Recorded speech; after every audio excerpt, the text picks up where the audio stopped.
Mattie's knees hit the frozen ground and she couldn't get up. Her arms had stopped feeling her son's weight 3 miles back. Now Henry hung limp against her chest, his breath rattling like stones in a tin cup. She tried to stand. Her legs refused.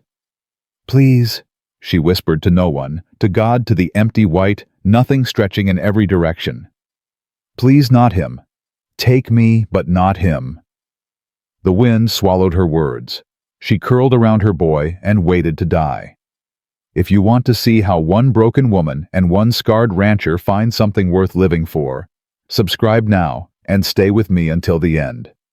Drop a comment and tell me what city you're watching from. I want to see how far this story travels. The boy stopped shivering first. Mattie knew what that meant. She'd seen it once before back in Missouri when old Ezra Tate froze to death behind the mill. He'd stopped shaking about an hour before he stopped breathing. Now Henry lay still in her arms, and her heart cracked straight down the middle. "Henry," she shook him. "Henry, baby, open your eyes." Nothing. "Henry Thomas Dawson, you open your eyes right now." His lids fluttered. A small cough, then his voice thin as paper. "Mama, I'm tired." "I know, baby. I know you're tired." She pulled him tighter against her chest. "But you gotta stay awake for Mama. Can you do that? Can you stay awake? It's cold." "I know." "Where's the horse?" The horse. She'd sold the horse 2 towns back for $12 and a wool blanket. The blanket was wrapped around Henry now. The $12 had bought them 3 nights in a boarding house and passage on a mail wagon that only took them halfway before the driver said he wouldn't go no further, not with that storm coming. "The horse is resting." She lied. "We're gonna rest too. Just for a minute. Then we walk more. Then we walk more." She said it like she believed it, like her legs weren't numb below the knee, like she hadn't felt her own heartbeat slowing for the last mile, like she had any idea where they were or where they were going. Frank would be coming. That was the only thing she knew for certain. Frank always came.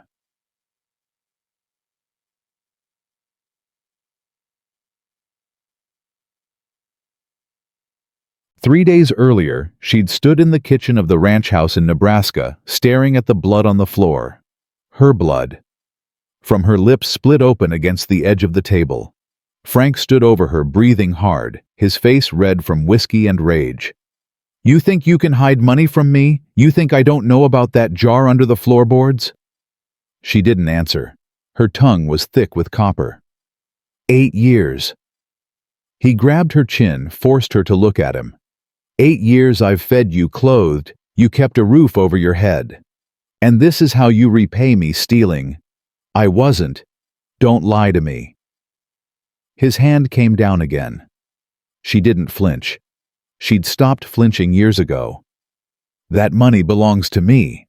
Everything in this house belongs to me. You belong to me." Henry was upstairs. She could hear him crying soft and muffled, like he'd learned to cry quiet so his father wouldn't hear. 5 years old, and he already knew how to hide his tears. That was the moment something broke inside her. Not her spirit that had broken long ago.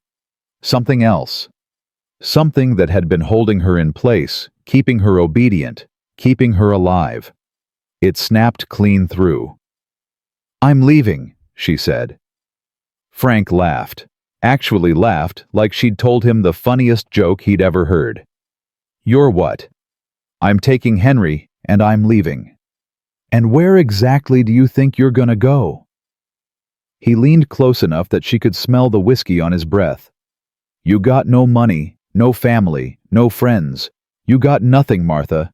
You are nothing." "I'm his mother." "You're my wife." "I'm his mother first." She saw the blow coming this time. Didn't try to dodge it. Just let it land. Let the pain bloom across her cheekbone. Let herself fall backward against the stove.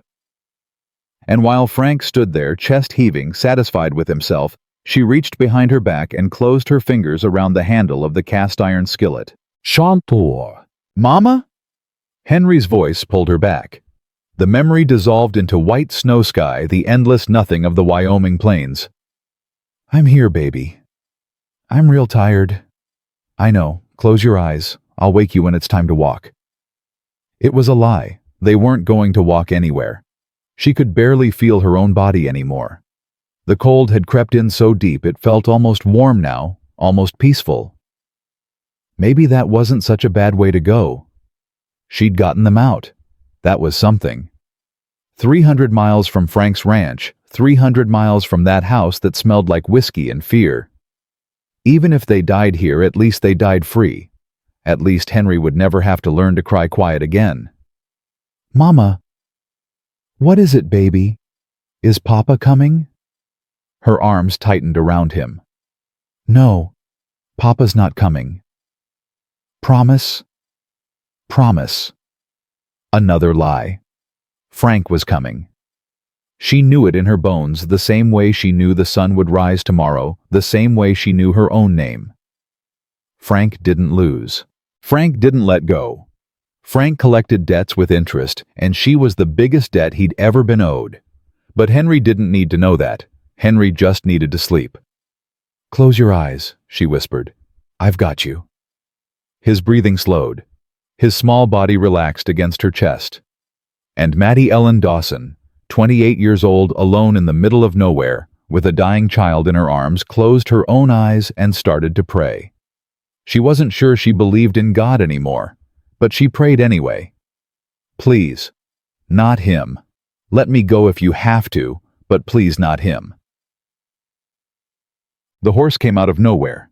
One moment, there was nothing but white. The next, a dark shape moving through the snow hooves, crunching breath, steaming in the frozen air. Mattie tried to sit up. Couldn't. Her body had stopped listening to her somewhere in the last hour. "Help!" The word came out as a croak. "Please help us!" The rider pulled up short. She couldn't see his face, just a silhouette against the gray sky. Broad shoulders, hat pulled low, rifle across his back. He dismounted. Boots hit the ground. Footsteps approached, slow and careful, like he was approaching a wounded animal. "Ma'am." His voice was low, rough from cold or disuse. "Ma'am, can you hear me? My son." She tried to lift Henry toward him, but her arms wouldn't cooperate. "Please take my son. He's sick. He's... easy." The man knelt beside her.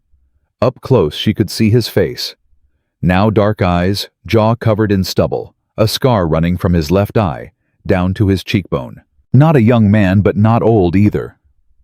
Tired, that was the word. He looked tired. "How long you been out here?" "I don't..." She shook her head. "I don't know. Hours. Since morning, maybe." He swore under his breath. Then his hands were on Henry, checking the boy's pulse, his breathing the color of his lips. "He's alive. Fever's running high, but he's alive." Those dark eyes met hers. "What about you? Can you stand?" "I tried. I can't, my legs won't." "All right." He didn't argue, didn't tell her to try harder. Just shrugged out of his coat and wrapped it around both of them, her and Henry together. "I'm gonna lift your boy first. Get him on the horse. Then I'm coming back for you. Understand?" She nodded, or tried to. She wasn't sure her head actually moved. "What's his name?" "Henry." "Henry." He said it once like he was memorizing it. Then he reached down and lifted the boy from her arms. Mattie's hands clutched at empty air. For 5 years she'd barely let Henry out of her sight. He was the only good thing Frank hadn't managed to destroy. And now a stranger was taking him, carrying him away, and she couldn't do anything but watch. "Please," her voice cracked. "Please don't hurt him." The man stopped. Turned back. Something shifted in his face. Not offense, not pity. Something else. Something that looked almost like understanding. "Ma'am," he said quietly, "I ain't gonna hurt your boy. I'm gonna save his life. And then I'm gonna come back here and save yours. You got my word." He didn't wait for her to respond. Just carried Henry to the horse, wrapped him in a blanket from the saddlebag, secured him against the saddle horn like something precious. Then he came back. Your turn. I can't. I know you can't. He knelt beside her. That's why I'm carrying you. His arm slid beneath her back, the other hooked under her knees. When he lifted her, the pain hit all at once, every bruise, every frost-bitten inch, every bone that had been screaming for rest. She cried out before she could stop herself. He paused. I know it hurts. We're almost there. Who are you? He carried her toward the horse, his steps steady despite her weight, despite the snow dragging at his boots. Name's Sam, he said. Sam Holloway. Don't need your name yet.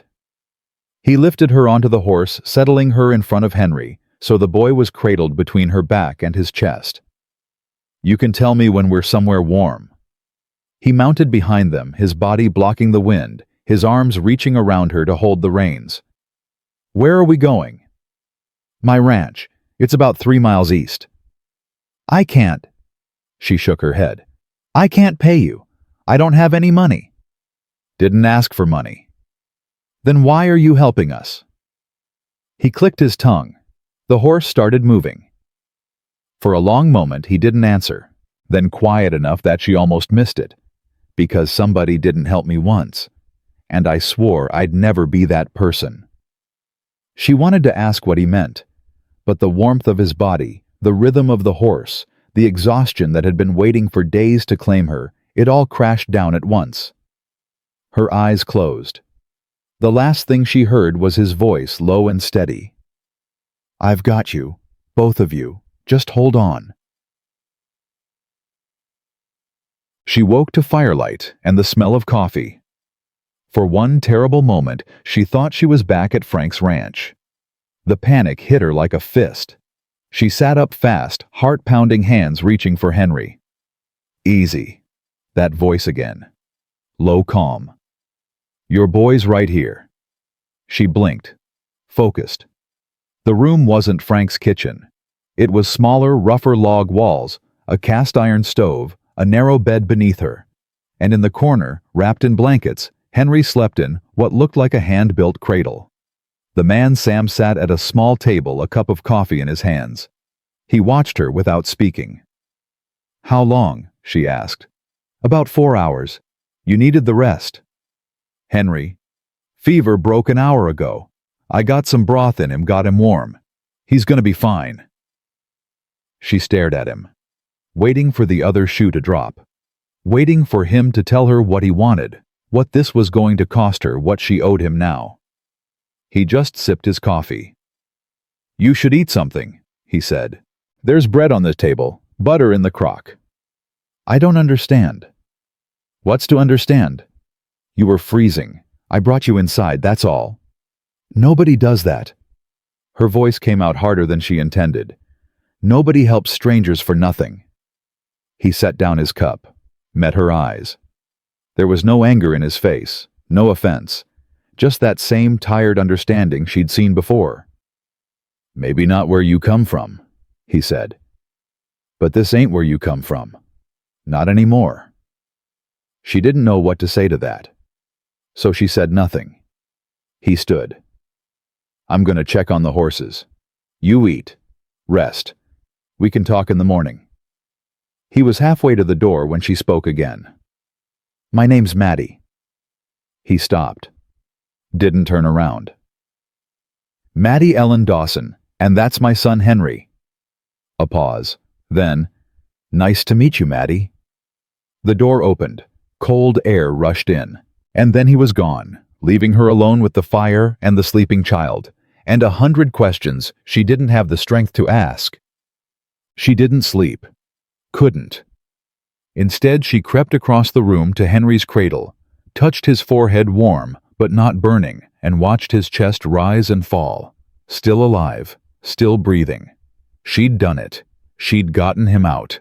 Now what? The question had been following her since Nebraska, and she still didn't have an answer.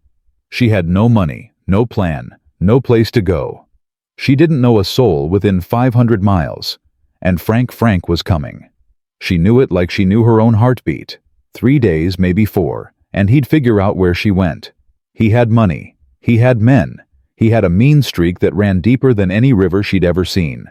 And when he found her, he wouldn't just take Henry back. He'd make sure she never ran again. The door creaked. She spun around, heart-hammering, but it was just Sam stomping snow off his boots, his coat dusted with white. "Storm's getting worse." He hung his hat on a nail by the door. "We're stuck here for at least a day, maybe two." "I'm sorry." "For what?" "For..." She gestured vaguely at the cabin, at herself, at all of it. "For being here. For putting you out." He snorted. "Ma'am, I've been alone on this ranch for 3 years. Having someone to talk to ain't putting me out." She didn't know what to say to that either. So she watched him move around the cabin instead, adding wood to the stove, pouring 2 cups of coffee, setting one on the table in front of her. "Sit," he said. "You're swaying on your feet." She sat, wrapped her hands around the cup. The warmth seeped into her bones, loosening something that had been clenched tight for days. "You got questions," he said. "I can see 'em stacking up behind your eyes. Go ahead. Ask." "Why do you live out here alone?" He was quiet for a long moment. Then, "Had a wife once, Sarah, and a daughter, Lily. They died." "I'm sorry." "Me too." He stared into his coffee. "It was my fault. I was a lawman back in Kansas. Made some enemies. They came looking for me while I was away, found my family instead." Her stomach turned. "That's not your fault." "Tell that to the part of me that still wakes up reaching for them." The fire crackled. Outside, the wind howled. Henry stirred in his sleep, then settled again. "Is that why you helped us?" she asked. "Because of them. Maybe, partly." He looked at her. "Or maybe I just saw a woman doing whatever it took to save her child. Figured that deserved something." Her throat tightened. "I hit him, my husband, with a skillet. He went down and I grabbed Henry and we ran." "Good. I don't know if he's dead or alive. Don't much matter either way. It matters if he's coming after us." Sam's jaw tightened. Something flickered in his eyes. Not quite anger, not quite fear. Something older. Something harder. "He coming?" "Yes." She couldn't lie about this. Not to someone who'd saved her life. "He's rich. He's mean. And he thinks he owns us." "And what do you think?" She lifted her chin, met his eyes. "I think I'd rather die than go back to that house." For a long moment, he just looked at her. Then slowly, he nodded. "All right then." "All right what?" "All right, you stay here, you and the boy, long as you need." "I can't ask you to. You didn't ask." He stood, moved toward the door. "I offered. There's a difference. But if Frank comes, then I'll deal with Frank." He pulled on his coat. "Get some sleep, Mattie. You're safe here, both of you." He stepped out into the storm, leaving her alone with the fire and the sleeping child, and a feeling she hadn't felt in 8 years. Hope. She tried to push it down. Tried to remind herself that nothing lasted, that safety was an illusion, that every good thing in her life had been taken from her eventually. But the hope stayed anyway. In the morning, Henry woke up hungry. "Mama." He sat up in the cradle, eyes bright and curious. "Where are we?" "We're at a man's ranch. He helped us." "Is he nice?" She thought about it. "I think so." "What's his name?" "Sam." "Sam." Henry tried the name out. "I like it." The door opened. Sam came in carrying an armload of firewood, cheeks red from the cold. He stopped when he saw Henry awake. "Well." His voice was gruff, but not unkind. "Look who decided to join us." Henry stared at him with those big blue eyes. "Are you Sam?" "I am." "Mama says you helped us." "I did." "Thank you." Something shifted in Sam's face. His jaw worked like he was chewing on words he couldn't quite get out. Then quietly, "You're welcome." He set the firewood by the stove and busied himself with breakfast oats, salt pork coffee for the adults, and milk for Henry. They ate in silence, but it wasn't uncomfortable. It was the silence of people too tired for small talk. After breakfast, Henry asked if he could see the horses. "If your mama says it's all right," Sam said. Mattie hesitated. Every instinct screamed at her to keep Henry close, to never let him out of her sight. But the way her son was looking at her, hopeful, excited like a normal child for the first time in months. "Go ahead," she said, "but stay where Sam can see you." Henry whooped and ran for the door. Sam followed, pausing just long enough to look back at her. "You coming?" "Aye." She looked down at herself, still in the same filthy dress she'd been wearing for days, still covered in trail dust and God knew what else. "I should clean up. There's a tub in the back room. Water's already heating." He nodded toward a door she hadn't noticed before. "Take your time. We'll be in the barn." He left. She stared at the empty doorway for a long moment. Then she went to find that tub.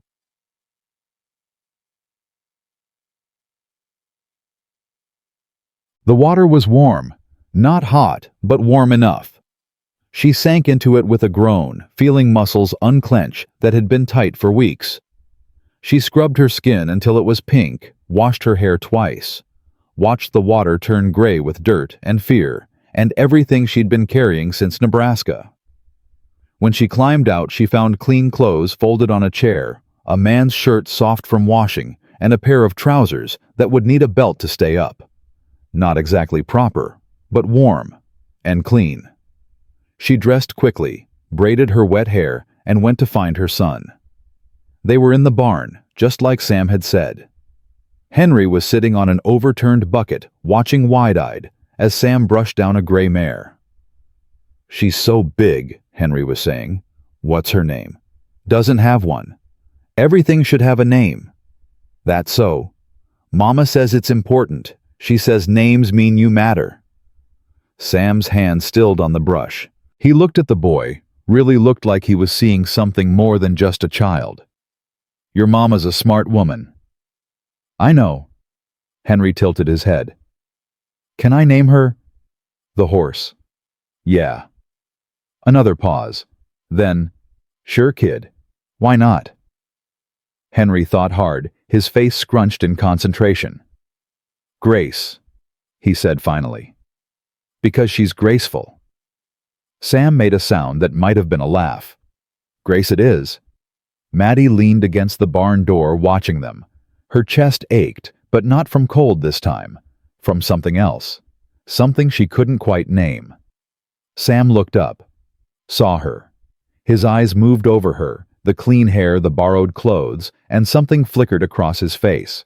He looked away quickly. "You look better." "I feel better." She pushed off the doorframe. "Thank you. For the clothes. They're old. Don't fit me anymore." "Still, thank you." Silence. Henry kept chattering at the horse, oblivious to the tension in the air. "I should help," Mattie said. "Around the ranch, I mean. If we're going to stay, I should earn my keep." "You don't have to." "I want to." She met his eyes, held them. "I'm not helpless, Sam. I can work." He studied her for a long moment, then nodded. "All right. We'll start with the chickens." The days that followed blurred together. Mattie learned to feed the hens milk, the goat split kindling with an axe that felt too heavy at first, but grew lighter with practice. Her hands blistered, then calloused. Her back ached, then strengthened. She fell into bed each night exhausted and woke each morning before dawn, ready to do it all again. Henry bloomed. There was no other word for it. He followed Sam around like a shadow, asking questions about horses and fences and weather patterns. He learned to whistle for the dog, a shaggy mutt named Boot, who seemed to belong to no one and everyone. He laughed. God, he laughed. Mattie hadn't heard him laugh like that since he was a baby. Before he'd learned that noise brought punishment. Before he'd learned to make himself small. Now he ran through the yard, whooping, chasing chickens, building snowmen that collapsed before they were finished. He was loud and messy, and absolutely gloriously alive. And Sam. Sam watched it all with something like wonder in his eyes. Like he'd forgotten what life looked like until these two strangers crashed into his world and reminded him. One evening, after Henry was asleep, Mattie found Sam on the porch, staring out at the stars. "Mind if I join you?" He moved over, making room on the bench. She sat pulling her shawl tight against the cold. "He's a good kid," Sam said. "Your boy." "He is."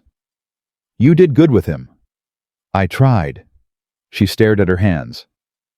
"I tried to protect him from the worst of it. But he saw things no child should see. Kids are resilient. Some are. Some just learn to hide better." He was quiet for a moment. Then, "You hide Mattie." "For 8 years. And now?" She looked at him. In the starlight, his face was all shadows and angles, the scar on his cheek a pale slash against his skin. "Now I don't know," she said. "I don't know how to stop." "Maybe you start by trusting someone." "I don't know how to do that either. You trusted me enough to let me carry your son." "I was dying. I didn't have a choice." "There's always a choice." He turned to face her fully. "You could have let him freeze with you. You could have told me to leave you both. But you didn't. You handed him over because somewhere inside you believed I'd take care of him." Her throat tightened. "And if I was wrong, were you?" She thought about the last few days. The food, the warmth, the clothes. The way Sam taught Henry to brush a horse without ever losing patience. The way he checked on her every night before turning in, not asking questions, not demanding anything, just making sure she was okay. "No," she whispered. "I wasn't wrong." He nodded, looked back at the stars. "I ain't gonna push you, Mattie, but I want you to know something." He took a breath. "Whatever you're running from, I'm not scared of it. I've faced worse and survived. And if it comes here, I'll face it again. With you." She couldn't speak, could barely breathe. "You don't have to trust me yet," he said. "Just know that I'm not going anywhere, and neither are you." He stood, went inside. The door closed softly behind him. Mattie sat alone on the porch, staring up at the sky, feeling something unfurl in her chest. Not hope this time. Something bigger. Something that might just save her if she let it. The telegram arrived on a Tuesday. Mattie was in the barn brushing Grace when she heard the rider coming. Her hands froze mid-stroke. Her whole body went rigid, that old familiar terror clawing up her spine. "Easy." Sam's voice came from behind her, calm and steady. "It's just Widow McCullister's boy. He brings mail from town sometimes." She forced herself to breathe. In, out, in again. "You all right?" "Fine." She wasn't fine. Her hands were shaking. "I'm fine." Sam didn't push. He just walked out to meet the rider, exchanged a few words, took something from the boy's hand. When he came back, his face was carefully blank. "What is it?" He held up a folded paper. "Telegram. From the sheriff in town." Her heart stopped. "What does it say?" He unfolded it. Read it once. Then again. When he looked up, his jaw was tight. "Someone's been asking about you. Man came through 3 days ago. Showed a photograph. Asked if anyone had seen a woman with brown hair and a young boy." The ground tilted under her feet. She grabbed the stall door to keep from falling. "What did the sheriff tell him?" "Nothing. Sheriff's a friend of mine. He sent this as a warning." Sam folded the telegram, tucked it in his pocket. "The man left town heading west, but he'll circle back. They always do." "I have to go." The words came out before she could stop them. "I have to take Henry and go where? I don't know. Anywhere. Somewhere he can't find us." "Mattie." Sam stepped closer, not touching her, just close enough that she could feel the warmth of his body. Running didn't work last time. It won't work this time either. Then what am I supposed to do? Stay. Fight. Fight. She laughed, but there was no humor in it. You don't know Frank. You don't know what he's capable of. I know men like him. I've hunted men like him. His eyes met hers, dark and steady. And I've buried a few too. She stared at him. You'd kill for us, if it came to that. Why?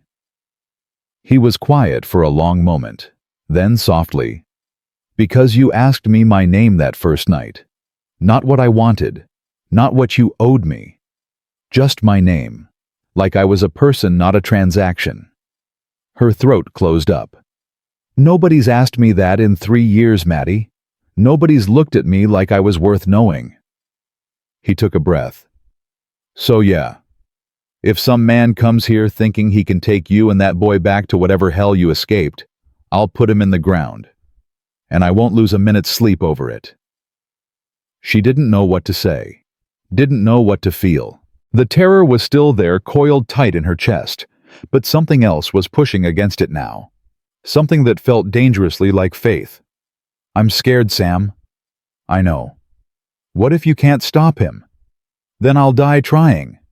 He said it like it was simple, like it was obvious, like his life wasn't worth more than a promise to a stranger. But I don't plan on dying. I plan on keeping you safe. Both of you. She reached out, touched his arm, felt the muscle tense under her fingers, then slowly relax. Okay, she whispered. Okay. I'll stay. I'll fight. She squared her shoulders. But you're going to teach me how to shoot. Something flickered in his eyes. It might have been surprise. It might have been respect. All right, he said. We start tomorrow. The lessons began at dawn.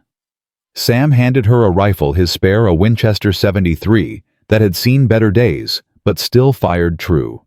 She held it awkwardly, the weight unfamiliar in her hands. First rule, Sam said. Never point it at anything you don't intend to kill. I understand.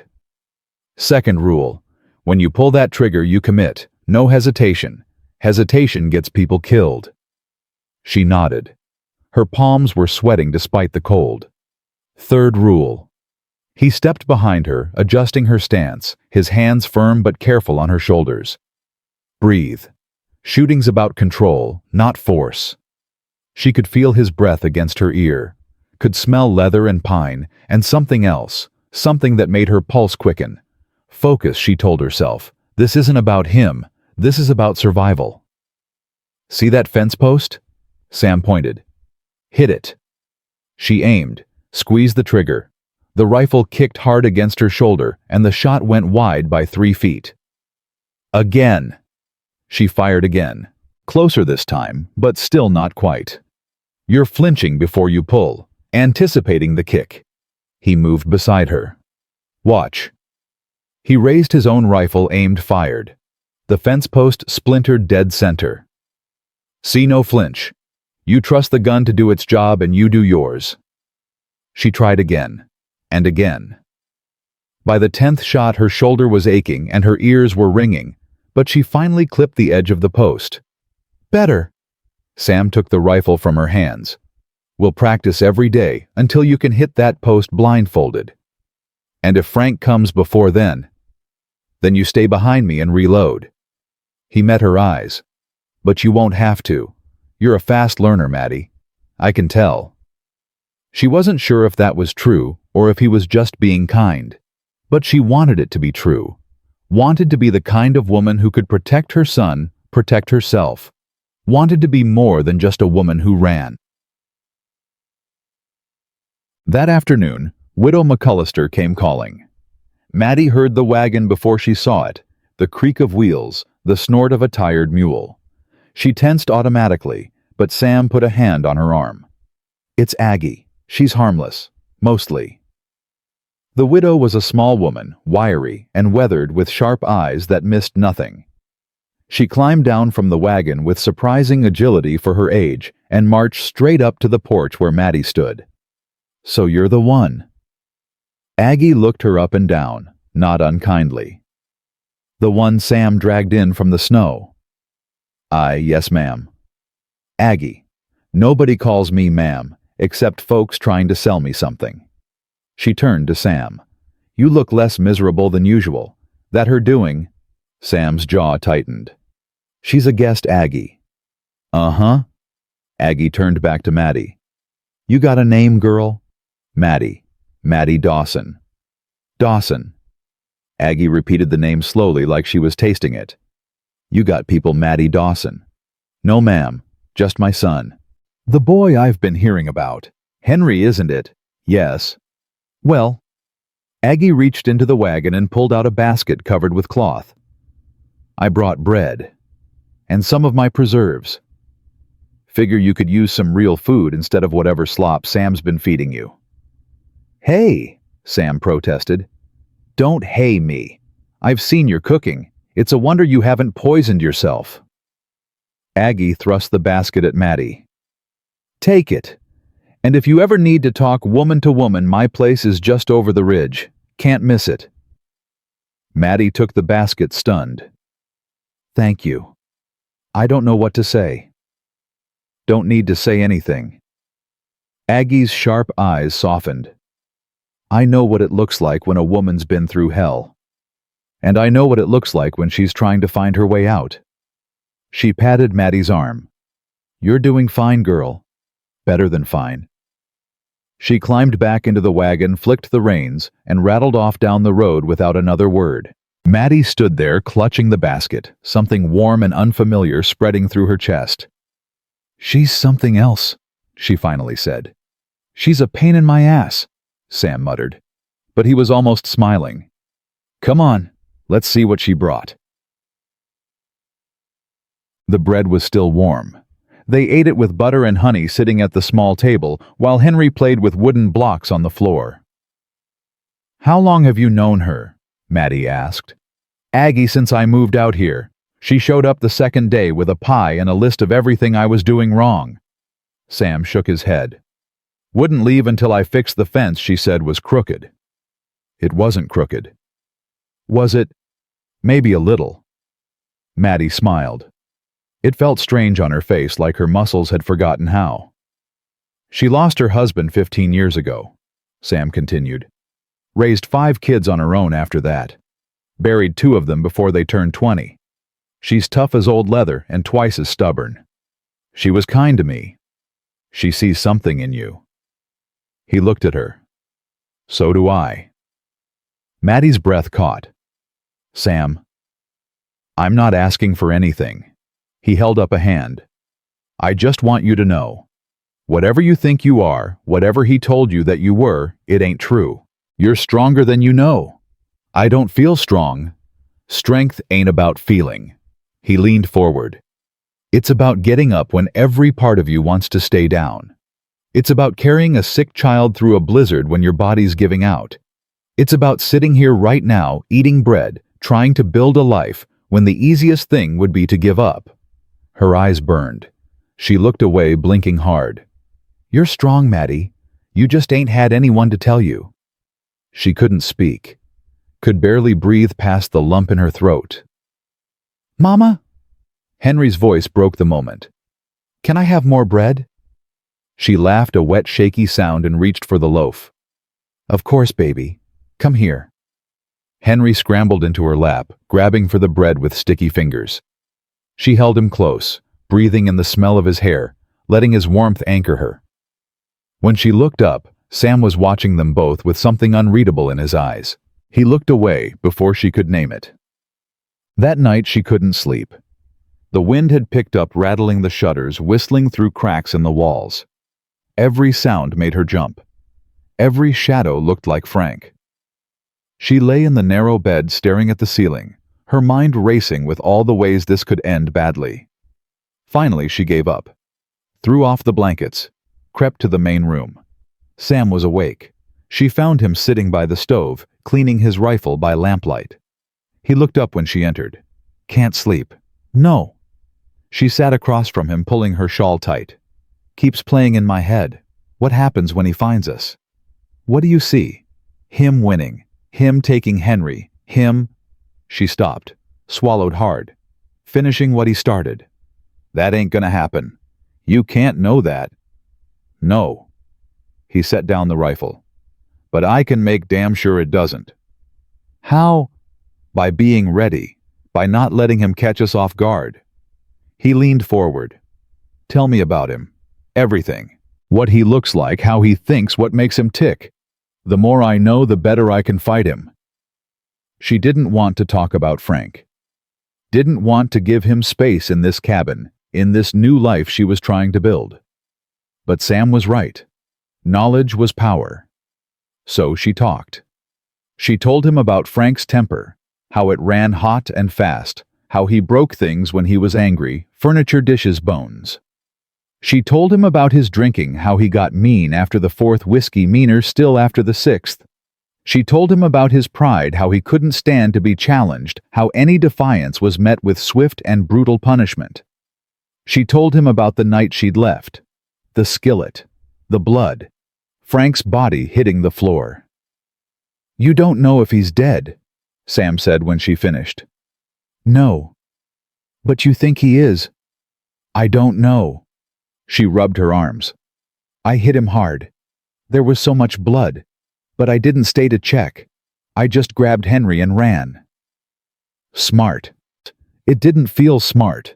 It felt like I was leaving a bomb that might go off at any moment. You did what you had to do. Sam's voice was firm. Don't second-guess it. I second-guess everything. That's trauma talking, not you. She looked at him, really looked. The lamplight caught the planes of his face, the silver threading through his hair, the old grief carved into the lines around his eyes. How do you know so much about trauma? Because I've lived it.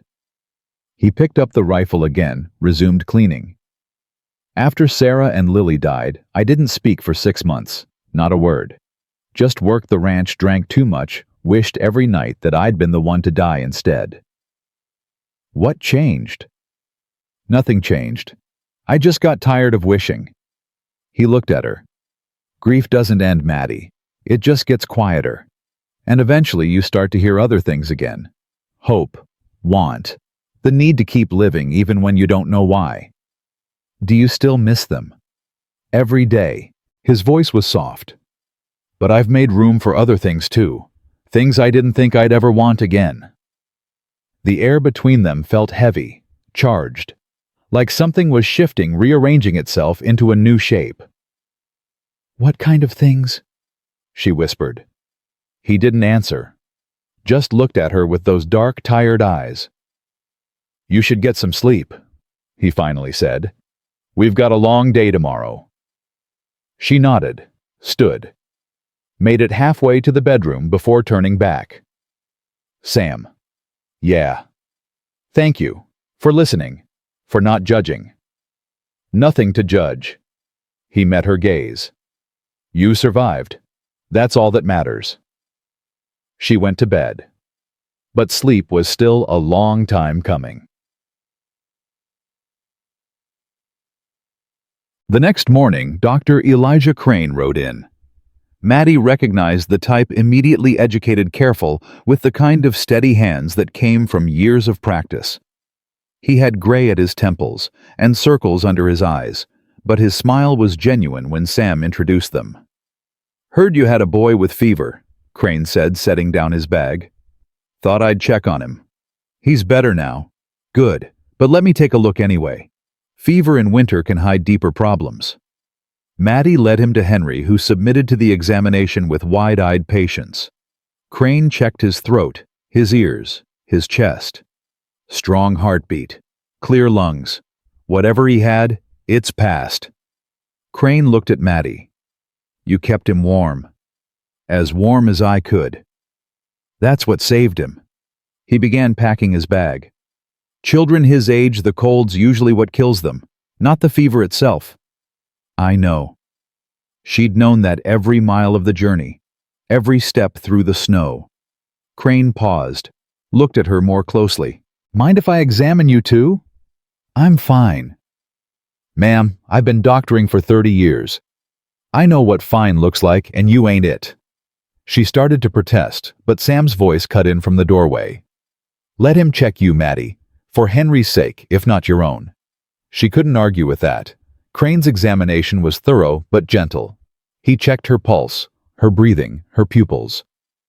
When he asked her to push up her sleeves, she hesitated. "I just need to check circulation," he said quietly. "That's all." She pushed up her sleeves. The bruises were faded now, yellow-green shadows on her wrists, but Crane's eyes lingered on them for a long moment. "These aren't from frostbite." "No." "How long?" 8 years. He nodded slowly, didn't ask more questions, just finished the examination in silence and packed up his bag. "You're healing well," he said. "Physically at least, but you're carrying a lot of weight, Mrs. Dawson. The kind that doesn't show up on an examination." "I know. There's no pill for that. No surgery. Just time and the right people around you." He glanced toward the door where Sam's silhouette was visible on the porch. "I think you found the right people." Mattie's throat tightened. "I hope so." Crane left with a promise to return in a week. She stood on the porch watching his horse disappear over the ridge. "He's a good man," Sam said, coming to stand beside her. "He saw the bruises." "I figured he would." He didn't ask questions. Crane's seen worse. He was an army doctor in the war. Spent 3 years patching up boys who'd been blown apart. Sam's jaw tightened. He knows some things don't need explaining. She nodded, leaned against the porch railing, felt the winter sun on her face, weak but present. "I'm going to town tomorrow," Sam said. "Need supplies, and I want to talk to the sheriff. Get a better sense of where your husband went." "I want to come." "You sure?" "I can't hide forever." She turned to face him. "You said it yourself. We fight. That means I can't be afraid of being seen." He studied her for a long moment, then nodded. "All right. We leave at first light." Red Bluff was smaller than she'd expected. Maybe 200 people spread across a cluster of buildings that had seen better days. A mercantile, a saloon, a church with a crooked steeple, a sheriff's office with bars on the windows. Mattie walked beside Sam down the main street. Henry's hand clutched tight in hers. People stared. She kept her chin up her shoulders back. Met their eyes when they looked too long. "They're curious," Sam murmured. "That's all. Small-town new face. They're wondering who I am. Let them wonder." They stopped at the mercantile first. Sam needed nails wire flour. She needed fabric, something to make clothes for Henry, who was already outgrowing what little he had. The shopkeeper was a round woman with kind eyes and a rapid-fire voice. "Sam Holloway as I live and breathe, haven't seen you in weeks. Thought maybe you'd finally frozen solid out there." "Not yet, Martha." "And who's this?" The woman's eyes swept over Mattie and Henry with undisguised curiosity. "Friend of mine. She's staying at the ranch for a while." "A friend?" Martha's smile widened. "Well, ain't that something? You need anything, dear, you just let me know. We take care of our own in Red Bluff." Mattie wasn't sure she counted as our own yet, but the warmth in Martha's voice was real. "Thank you," she said. "I appreciate that." After the mercantile, Sam went to see the sheriff. Mattie waited outside with Henry watching the town go about its business. A group of men loading a wagon. 2 women gossiping outside the church. A boy about Henry's age chasing a dog down the street. Normal life. The kind she'd forgotten existed. Sam came out 10 minutes later, his face grim. "What is it?" "The man who came through, he hired someone. Local tracker named Jed Cooper. Apparently offered good money to find his wife and son." Her blood went cold. "How much money?" "Enough that Jed took the job." Sam's jaw was tight. "But Jed's not a bad man. Rough around the edges, but he's got a code. Won't hurt women or children." "That doesn't mean he won't lead Frank here." "No, it doesn't." They stood in silence for a moment. The wind picked up swirling dust down the empty street. "What do we do?" Mattie asked. "We go home. We prepare." Sam's hand found hers, squeezed once. "And we don't let fear make our decisions." She squeezed back, held on. "Okay," she said. "Let's go home."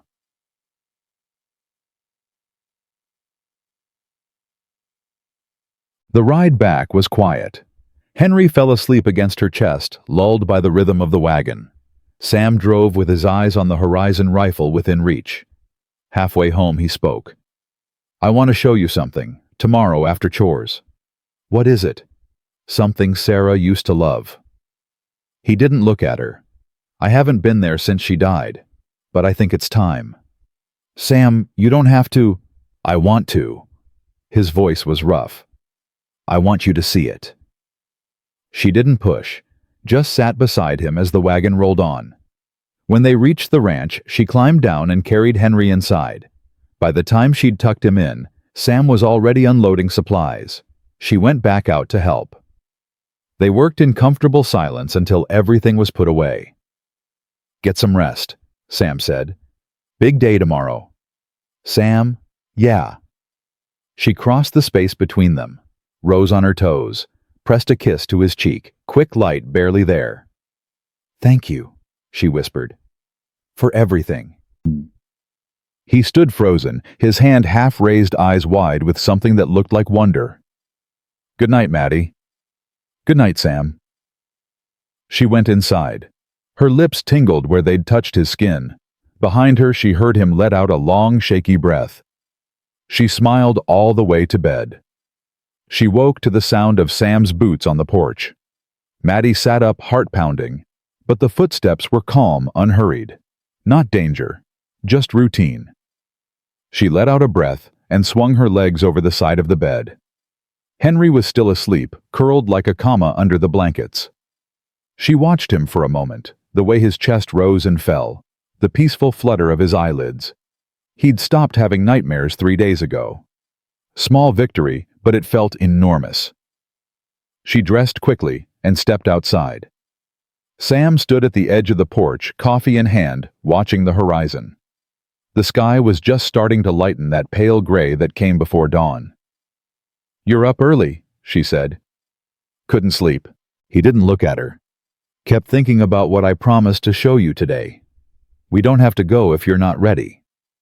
"I've had 3 years to get ready." He finally turned and something raw flickered in his eyes. "If I'm not ready now, I never will be."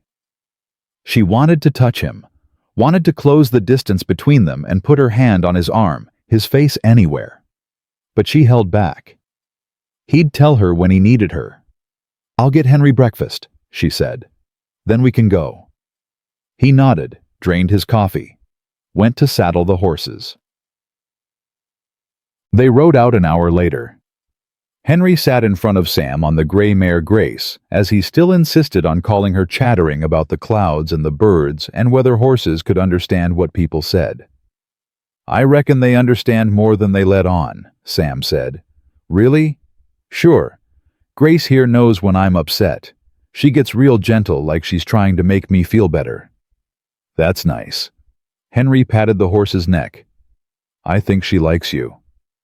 "I think she tolerates me." Mattie smiled, listening to them talk. Something about the easy way Sam handled Henry made her chest ache. Frank had never spoken to their son like this. Frank had barely spoken to him at all. They rode for about 20 minutes before Sam pulled up at a cluster of cottonwood trees. Their bare branches reached toward the sky like hands in prayer. "This is it," he said quietly. He dismounted first, then helped Henry down. Mattie climbed off her horse and walked toward him, not sure what she was supposed to see. Then she noticed the crosses. 2 of them carved from pale wood, standing side by side beneath the largest tree. The names were worn, but readable. Sarah Elizabeth Holloway. Lily Grace Holloway. "Oh, Sam." "Sarah used to bring Lily here every evening." His voice was rough. Said the wind through the cottonwoods sounded like voices, like the trees were telling secrets. Mattie stood beside him close enough that their shoulders almost touched. "It's beautiful." She was beautiful.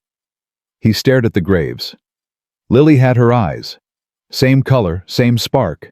4 years old and she already knew how to wrap me around her finger. "Tell me about her." He was silent for a long moment. When he spoke, his voice cracked. "She loved butterflies. Collected them in a jar, then let them go because she said it wasn't fair to keep pretty things trapped." He laughed, but it caught in his throat. "Last thing she said to me before I left that morning was, 'Bring me back a butterfly, Papa.' I said I would. I didn't." Mattie's eyes burned. "Sam, I found them when I got back. Sarah in the kitchen, Lily in her bedroom. They'd been dead for hours." His hands clenched at his sides. "The men who did it were long gone. I tracked them for 6 months. Found them in Kansas. Made sure they'd never hurt anyone again." "Good." He looked at her surprised. "I mean it." Her voice was fierce. "They deserved whatever you did to them." "Maybe, but it didn't bring them back." He turned back to the graves. "Nothing brings them back." Henry had wandered a few feet away, picking up sticks and arranging them in patterns on the ground, oblivious to the weight of the moment. Innocent in a way Mattie desperately wanted to protect. "Why did you bring me here?" she asked. "Because I wanted you to understand." Sam's voice was low. "I'm not a whole man, Mattie. I'm broken in places that don't heal. But when I look at you, when I see you with that boy, I feel something I haven't felt in 3 years." "What?" He turned to face her. His eyes were wet. "Hope." The word hung between them. She felt it settle into her chest, warm and terrifying. "Sam, you don't have to say anything." He shook his head. "I just needed you to know. Whatever happens with your husband, whatever comes next, I'm in this. All the way." She reached out, took his hand, felt his fingers close around hers, rough and warm and steady. "So am I," she whispered. They stood like that for a long moment, hands linked beneath the cottonwoods. Then Henry came running back, waving a stick triumphantly. "Look, Mama, it's shaped like a snake." She laughed, wiping her eyes. "That's wonderful, baby." "Can I show Sam?" "Of course you can." Henry thrust the stick toward Sam, who examined it with exaggerated seriousness. "That's a fine snake, maybe the finest I've ever seen." "Really?" "Really." Henry beamed. Mattie's heart cracked open a little wider. They rode back in comfortable silence. When they reached the ranch, a wagon was waiting in the yard. Mattie's stomach dropped, but Sam held up a hand. "It's Reverend Whitmore. He visits sometimes." The man climbing down from the wagon was tall and lean with dark skin and kind eyes. He wore simple clothes, no collar or robes, but there was something about his bearing that commanded respect. "Sam." He extended a hand. "Been too long." "Reverend." Sam shook it. "What brings you out?" "Heard you had company." Whitmore's gaze shifted to Mattie. "Wanted to introduce myself. See if there's anything you folks need." "We're managing." "I don't doubt it." Whitmore smiled. "But managing and thriving ain't the same thing. Sometimes we need more than we think we do." Mattie stepped forward. "I'm Mattie. This is my son Henry. Pleasure to meet you both." Whitmore crouched down to Henry's level. "And what do you think of Wyoming so far, young man?" "It's cold." Henry considered. "But I like the horses." "Horses are good company. Better than people sometimes." Whitmore straightened. "Mrs. Dawson, I run a small church in town. Nothing fancy, but if you ever need a place to pray or just a place to sit quiet, you're welcome." "Thank you. I appreciate that." "I also hear things." His voice lowered. "Talk travels fast in small towns. There's a man asking questions about you. Hired a tracker." Mattie's blood chilled. "I know. The tracker's name is Jed Cooper. I know him. He's not a bad man, but he's got debts. Debts make people do things they wouldn't otherwise do. What are you saying? I'm saying be careful and be ready. Whitmore glanced at Sam. Both of you. Sam's jaw tightened. We're ready. Good. Whitmore climbed back into his wagon. I'll be praying for you, and if you need anything at all, send word. He drove off, leaving a cloud of dust in his wake. Mattie stared after him, her heart hammering. He's right, Sam said quietly. We need to be more careful. What else can we do? We're already watching, already preparing. There's one more thing. He turned to face her. I want to teach you to shoot for real, not just practice. Combat shooting, the kind you use when someone's shooting back. Her stomach lurched. You think it'll come to that? I think we'd be fools not to prepare for it. She nodded slowly. Okay. When do we start? Now, hot. The training was brutal. Sam didn't coddle her. He made her run, then shoot. Shoot while moving. Shoot while someone was yelling at her. Shoot in the dark with only moonlight to guide her aim. Again, he barked after she missed the third target in a row. I can't. Again. She raised the rifle. Fired. Missed. You're letting fear control you. Fear makes you flinch. Flinching makes you miss. And missing gets you killed. I'm trying. Try harder. He stepped behind her, his hands on her shoulders. Close your eyes. What? Close them. She obeyed, her heart pounding. Now breathe. Feel the rifle. Feel your body. Feel the ground under your feet. His voice was low, steady. The target's not your enemy. Your enemy is the voice in your head telling you that you can't do this. Silence that voice. She breathed. In. Out. In again. Now open your eyes. And shoot. She opened her eyes. Saw the target. Pulled the trigger. Dead center. That's it. Sam's voice was warm with pride. That's what I'm talking about.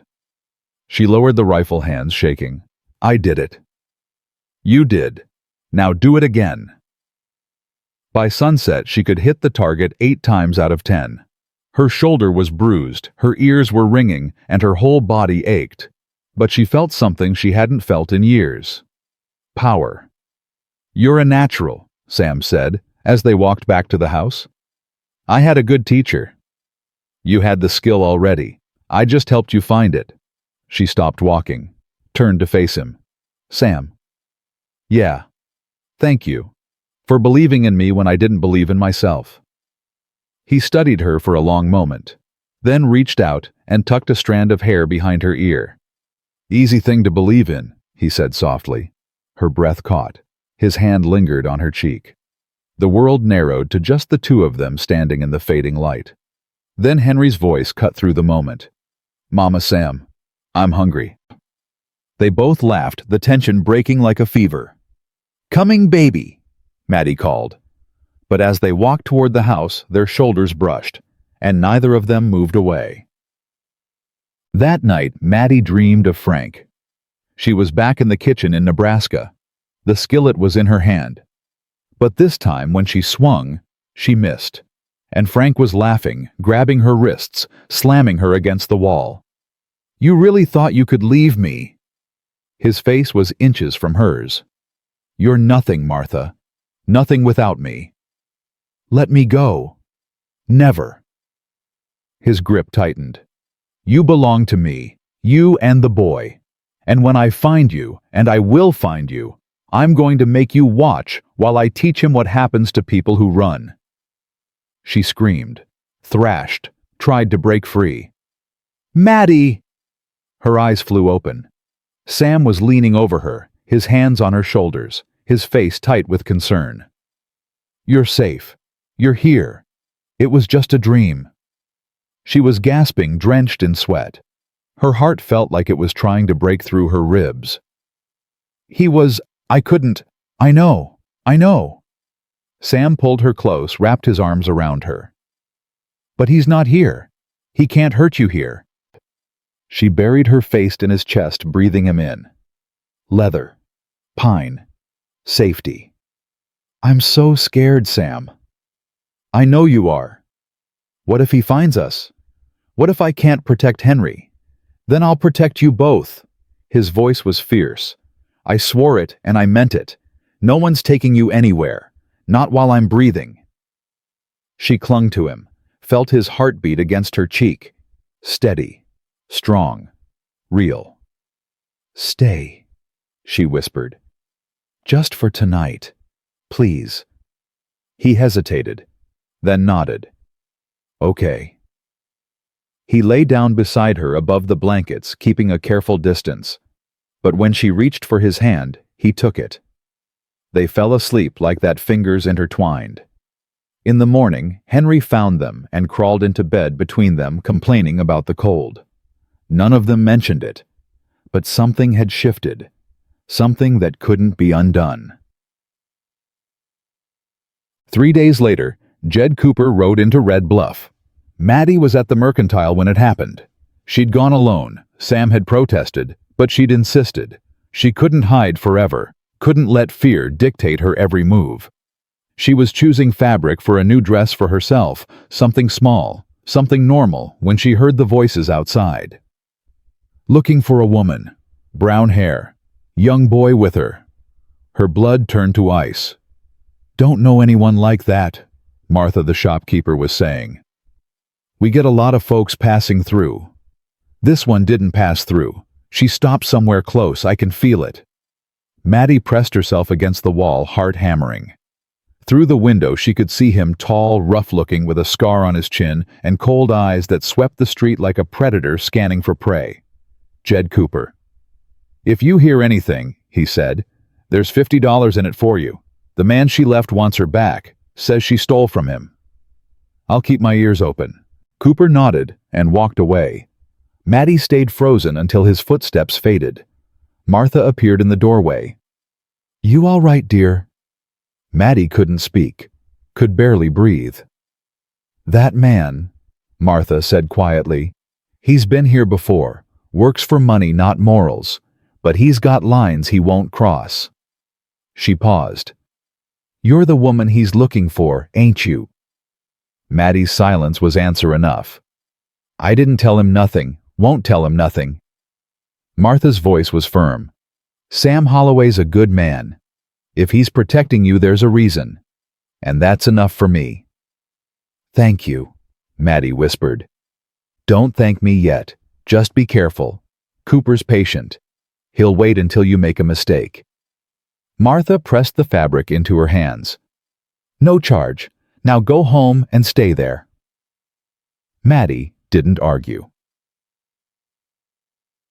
She rode hard back to the ranch, her mind racing. Sam met her at the gate, his face tight with worry. "What happened?" "Jed Cooper. He's in town. He's asking about me." Sam swore, helped her down from the horse. "Did he see you?" "No, I hid in the Mercantile until he left." "Good. That's good." He ran a hand through his hair. "We knew this was coming. We just have to stick to the plan." "What plan? Hide here until Frank shows up." "We prepare. We watch. We don't panic." His hands found her shoulders, steadied her. "Mattie, look at me." She looked. "I'm not going to let anything happen to you. Or Henry. Do you believe me?" She wanted to believe him. Wanted it so badly it hurt. "Yes," she said. "Then trust me. We'll get through this." She nodded. Let him pull her close. Let his arms wrap around her like armor. But even as she stood there, safe in his embrace, she couldn't shake the feeling that the walls were closing in. Frank was coming, and this time there was nowhere left to run. That night, after Henry was asleep, they sat on the porch together. The sky was clear, thick with stars. The wind had died down, leaving the night still and quiet. "Sam?" "Yeah? If something happens to me." "Don't. I need to say this." She turned to face him. "If something happens to me, promise you'll take care of Henry. Promise you'll raise him like he was yours." "Mattie, promise me." He stared at her. His jaw worked. When he spoke, his voice was raw. "I promise." "Thank you. But nothing's going to happen to you." He took her hands in his. I've lost too much already. I'm not losing you too. You barely know me. I know enough. His eyes burned into hers. I know you're brave. I know you're strong. I know you love that boy more than your own life. And I know... He stopped, swallowed hard. What? I know I'm falling in love with you. The words hung in the air. Mattie's heart stuttered. Sam, you don't have to say anything. I just needed you to know. Whatever happens, whatever comes, I love you. Both of you. She couldn't speak, could barely think, so she did the only thing that made sense. She kissed him. It was soft at first, tentative. Two broken people finding their way to each other in the dark. Then his hands came up to cup her face, and the kiss deepened, and everything else fell away. When they finally pulled apart, they were both breathing hard. I'm scared, she whispered. So am I. But I think I'm falling in love with you too. He smiled. For the first time since she'd met him, he actually smiled. Then I guess we're both in trouble. She laughed, kissed him again.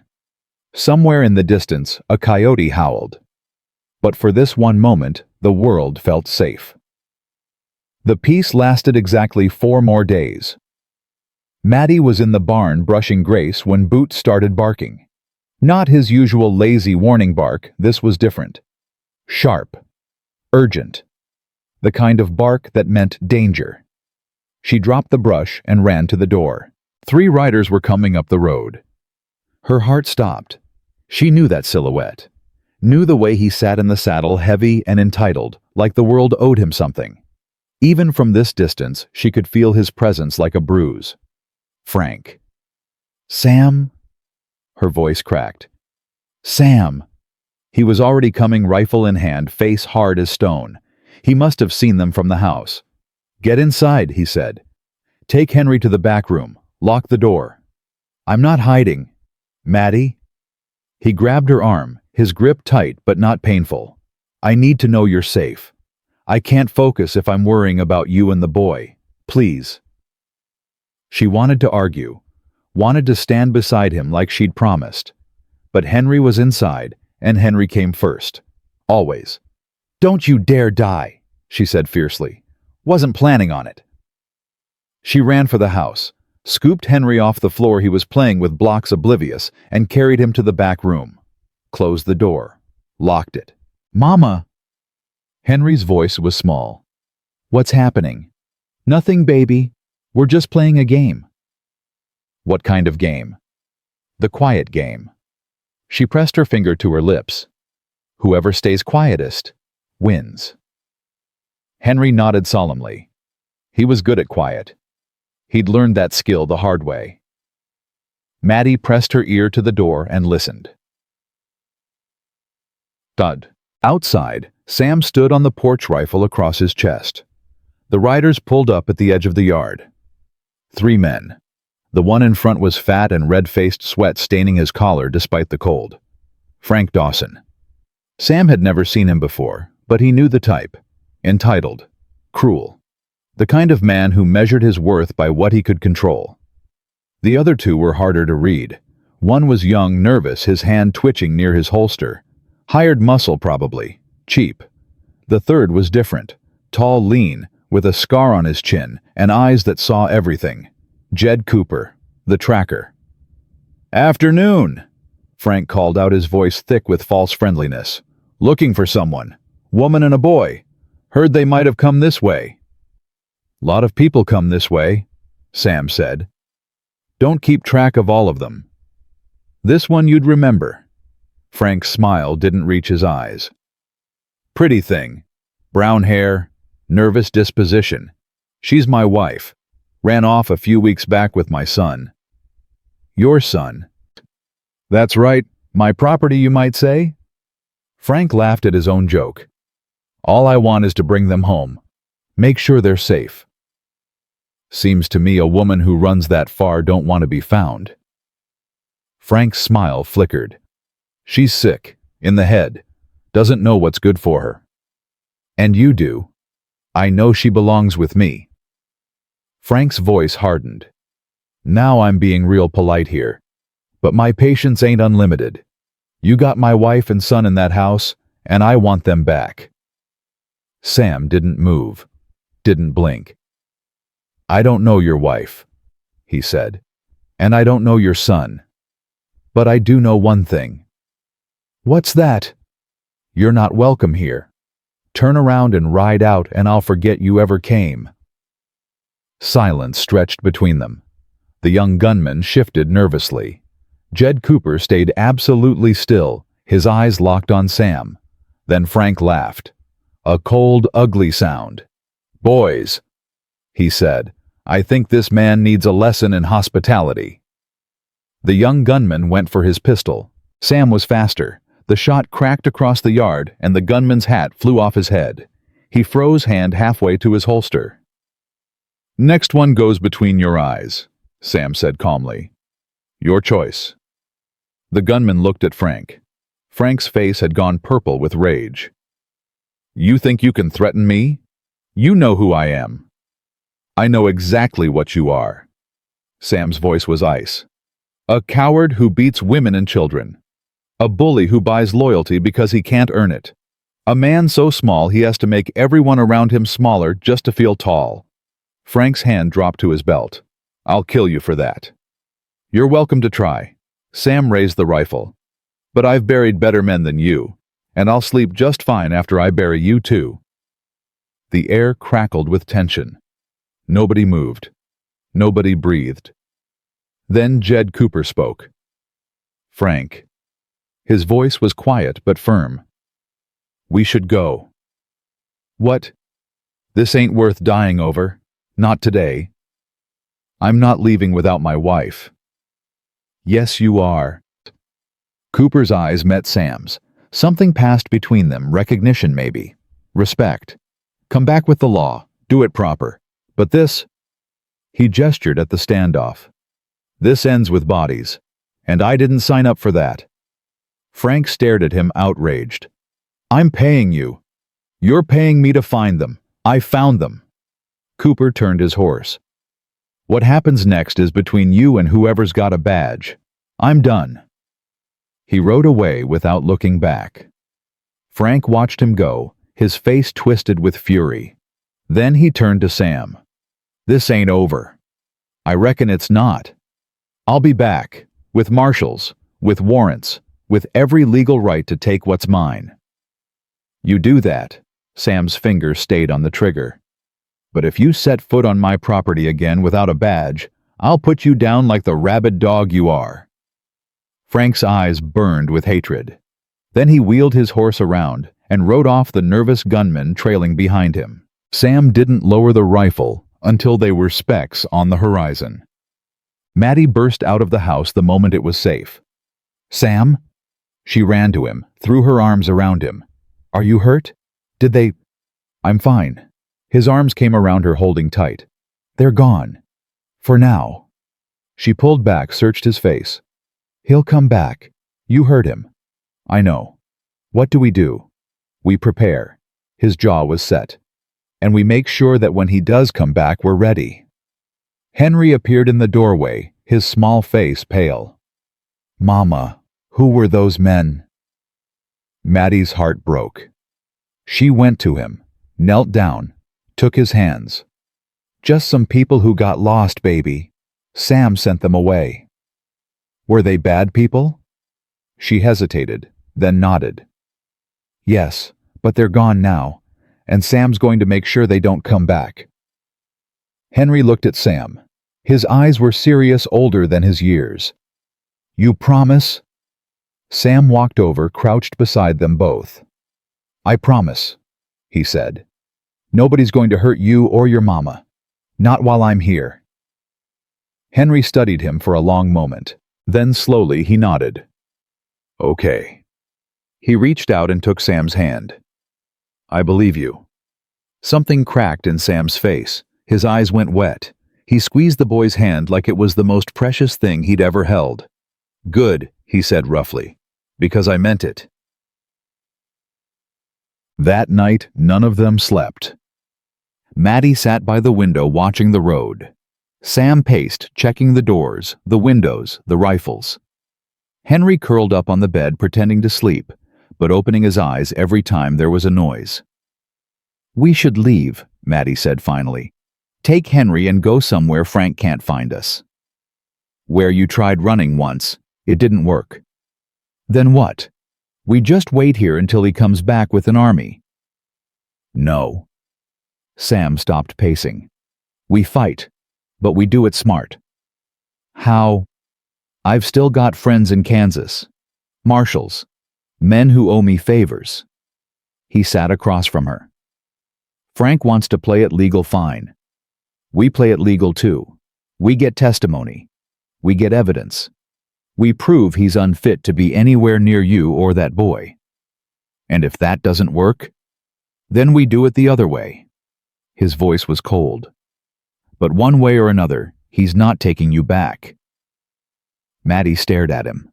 This man who'd pulled her from the snow, who'd fed her, sheltered her, taught her to shoot, who'd looked at her broken pieces and decided she was worth saving anyway. "I love you," she said. He went still. "I know it's crazy. I know we barely know each other. But I love you, Sam Holloway. And whatever happens next, I wanted you to know that." He crossed the space between them, took her face in his hands. "I love you too," he said. "And I'm not letting anyone take you from me. Not Frank, not the law, not God himself." He kissed her, hard and desperate and full of everything they couldn't say. When they finally broke apart, they were both shaking. "We're going to survive this," she whispered. "Damn right we are." The next morning, Aggie arrived with news. "The whole town's talking," she said, accepting a cup of coffee. "Frank Dawson's at the hotel throwing money around making threats, says he's waiting for the territorial marshal to arrive." "How long?" Sam asked. "Day or two, maybe. He sent a telegram yesterday." Mattie's stomach dropped. "Is the marshal honest?" "Honest enough, but Frank's got money. Money has a way of making honest men look the other way." Sam swore under his breath. "There's more," Aggie said. "Jed Cooper's still in town. Been asking questions about you, Sam. About your past." "What kind of questions?" "The kind that dig up old graves." Aggie's eyes were sharp. "He knows you used to be a lawman. Knows about Sarah and Lily. Knows you killed the men responsible." "Those killings were justified." "Were they legal?" Sam didn't answer. Mattie's heart went cold. "What are you saying, Aggie?" "I'm saying Frank Dawson ain't stupid. If he can't take Mattie back by claiming she's his wife, he'll try to take Sam out of the picture first." Aggie set down her cup. "A man with a history of violence. A man who killed in cold blood. That's not the kind of man a court lets keep a woman and child." "I didn't kill in cold blood."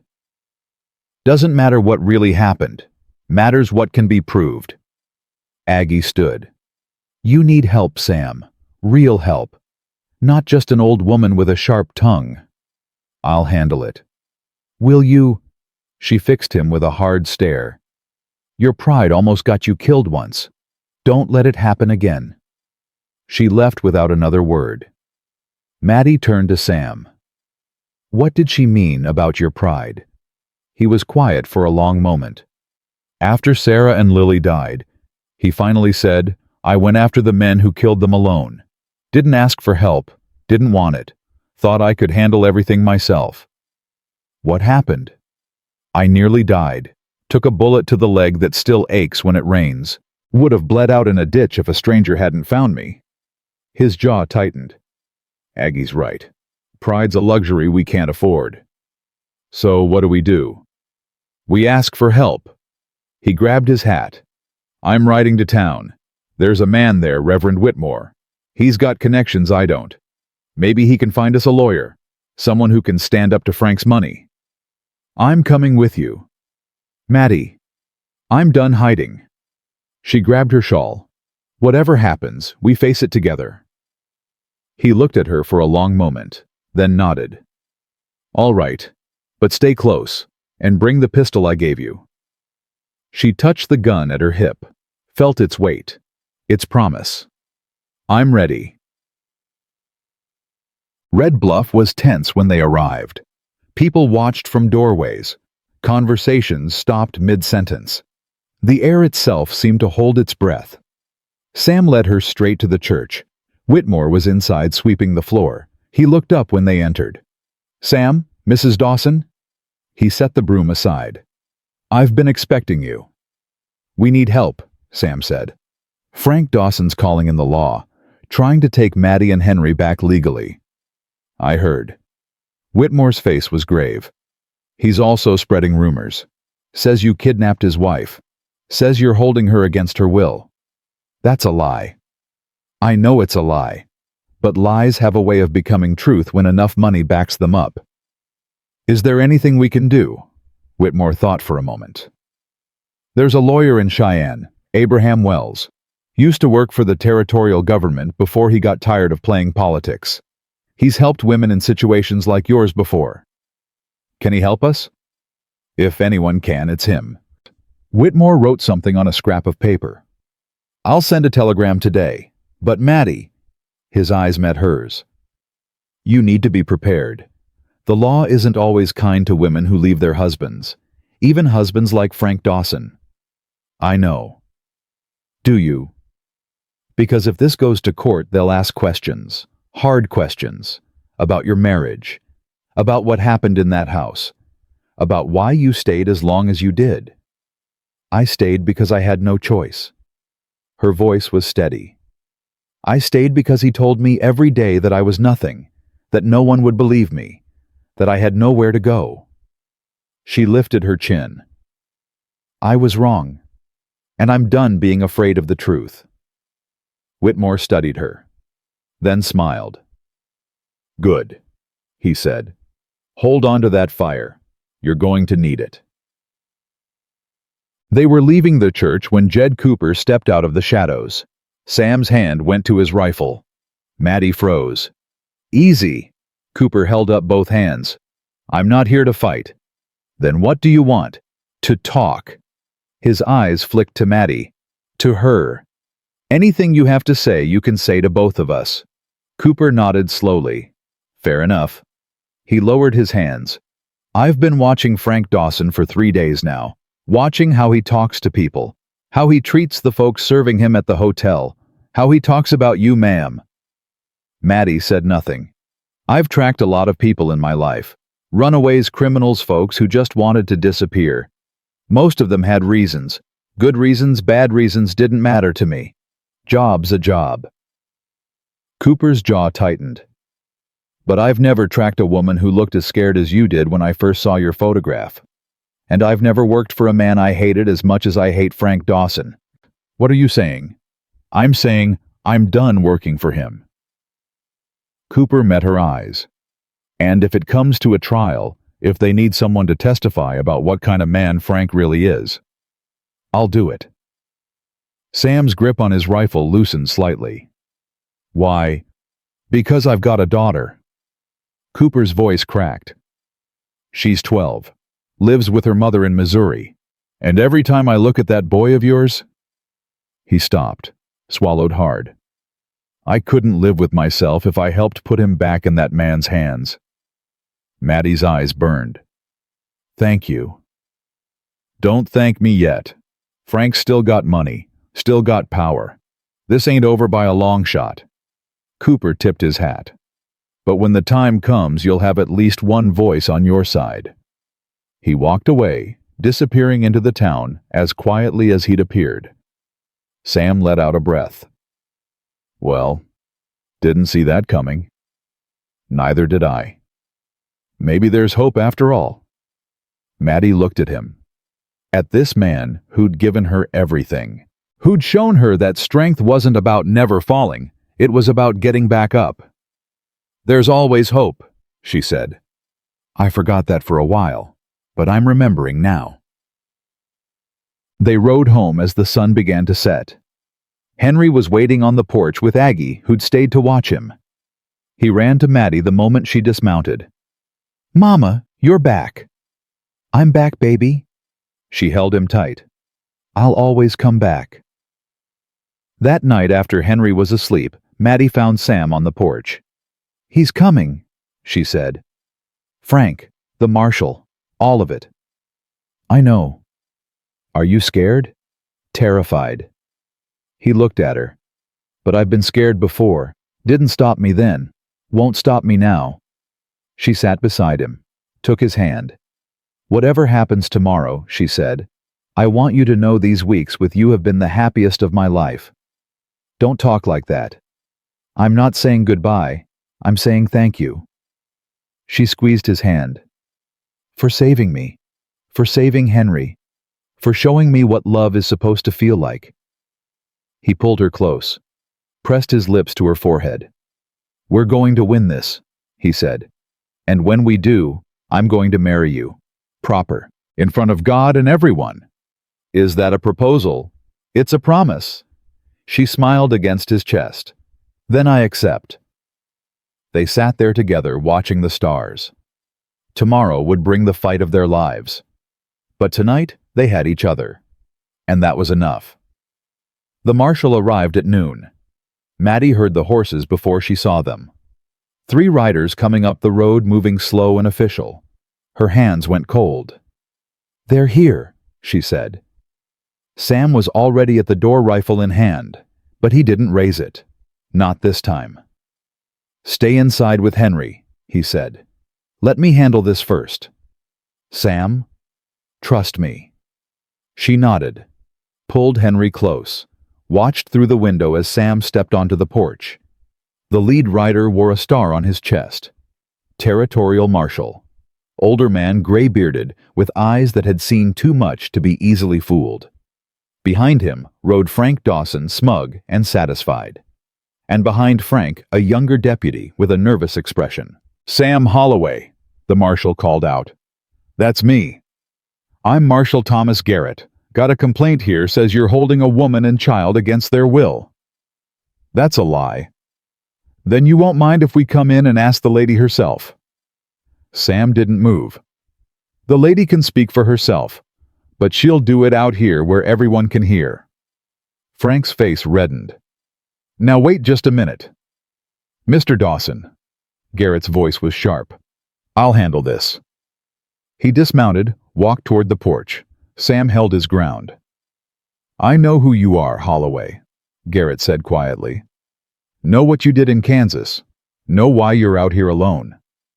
Then you know I'm not the kind of man who holds women prisoner. I know what you used to be, but people change." Garrett's eyes narrowed. "I need to hear from the woman, directly, without you standing between us." Sam's jaw tightened, but he stepped aside. "Mattie," he called. "Come on out." Mattie's legs felt like water as she walked onto the porch. Frank's eyes locked onto her immediately. That look she knew so well, possession-hunger rage barely contained beneath the surface. "Martha." His voice was honeyed poison. "Thank God you're safe. I've been worried sick." She didn't answer, kept her eyes on the marshal.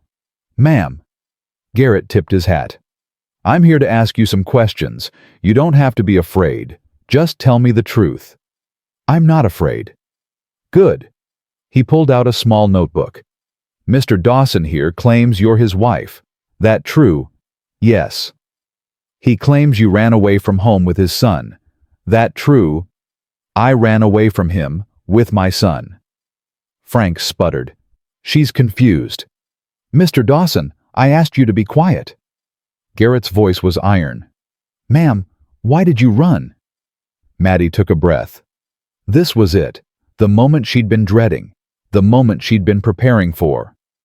"Because he beat me," she said. "For 8 years. He broke my ribs. He split my lip.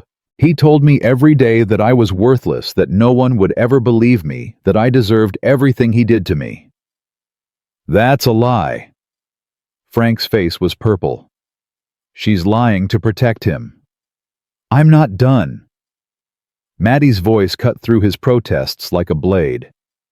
He killed 2 of my children, not with his hands, with his fists. I was pregnant twice before Henry. Both times he beat me until I lost them." Silence fell like a stone. Garrett stared at her. The deputy's hand had dropped from his holster. Even Frank seemed momentarily stunned. "Can you prove any of this?" Garrett asked quietly. "I have scars." Mattie pulled up her sleeve, showed the faded bruises on her wrists. "Dr. Elijah Crane examined me when I arrived here. He can tell you what he saw." "That don't prove nothing," Frank spat. "She could have got those anywhere. I also have a witness." Mattie looked toward the road. Mr. Cooper, Jed Cooper, stepped out from behind the barn where he'd been waiting. He walked forward slowly, his face grim. "Marshal." He nodded. "Name's Jed Cooper. Mr. Dawson hired me to track his wife. And in the 3 days I spent with him, I saw enough to know he ain't fit to raise a dog, let alone a child." Cooper's voice was flat. "I heard him talk about what he planned to do when he got her back. How he was going to teach her a lesson she'd never forget. How he was going to make sure she never ran again."